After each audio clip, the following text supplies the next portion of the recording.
শীত মানেই তো টাটকা টাটকা সবজি, আর সেই সবজি যদি হয় মাছের মাথা দিয়ে ঝোল তাহলে তো জমে যাবে। আজকে আমি আপনাদেরকে ঢেঁড়স, আলু এবং তেড়ে মাছের মাথা দিয়ে একটি ঝোল করে দেখাবো। হ্যালো ভিউয়ার্স, আসসালামু আলাইকুম। Welcome to my cooking channel শখের হেসেল। এখানে আমি ঢেঁড়স কেটে নিয়েছি, আলু কেটে নিয়েছি, তেড়ে মাছের মাথা ভেজে নিয়েছি। মাছ ভাজা তেল দিয়ে আমি আজকে ঢেঁড়স ঝোল করব। মাছ ভাজার তেলটুকু নিয়ে নিয়েছি।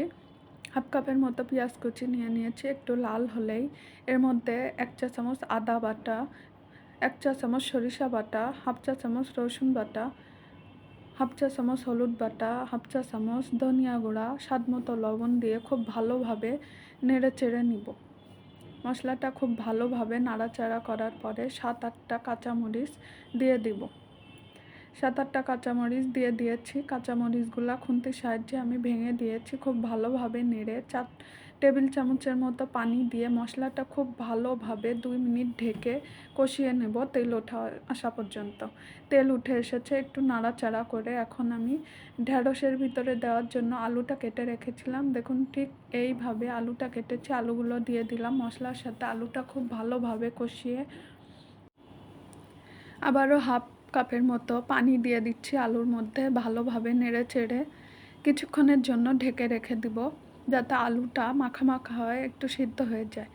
5 থেকে 6 মিনিট পরে দেখুন, দেখে বোঝা যাচ্ছে আলুটা নরম হয়ে গেছে এবং ঝোলটা মাখা মাখা হয়েছে। এখন আমি এর ভিতরে ঢেঁড়সটা দিয়ে দিব। একটা ঢেঁড়স আমি 2 টুকরা করে কেটে নিয়েছি। ঢেঁড়সগুলো এখন আমি আলুর মধ্যে দিয়ে খুব ভালোভাবে কষিয়ে নিব। 4-5 মিনিট কষিয়ে নিয়েছি। এখন আমি ঢাকনি দিয়ে ঢেকে রাখবো 10 থেকে 15 মিনিট। মিডিয়াম লো আছে আমি খুব ভালোভাবে কষিয়ে নিয়েছি। দেখুন ঢেঁড়স আলুটা খুব ভালোভাবে সিদ্ধ হয়ে গেছে এবং ভালো কষা কষা হয়েছে। এখন আমি পরিমাণ মতো পানি দিয়ে দিচ্ছি। দেখুন ঝোলটা কিন্তু এমন হবে। তেড়ে মাছের মাথাগুলো আমি আগে থেকে ভেজে রেখেছিলাম, সেগুলো এখন দিয়ে দিয়েছি। এখন আবারও 10 মিনিটের জন্য ঢেকে রেখে দিলাম। 10 মিনিট পরে দেখুন ঝোলটা অনেকটাই কমে এসেছে। আমার একটু লবণ কম মনে হচ্ছিল, এই কারণে আরও কিছুটা লবণ দিয়ে দিলাম। আপনারা যে যেমন লবণ খান সে তেমন দিয়ে দিবেন। 1 চা চামচের মতো জিরা গুঁড়া দিয়ে দিলাম উপর দিয়ে। এখন আরও 5 মিনিটের জন্য ঢেকে রেখে দেবো। 5 মিনিট পরে কিন্তু আমার তরকারিটা রেডি হয়ে গেছে। এখন একটু নাড়িয়ে নিচ্ছি।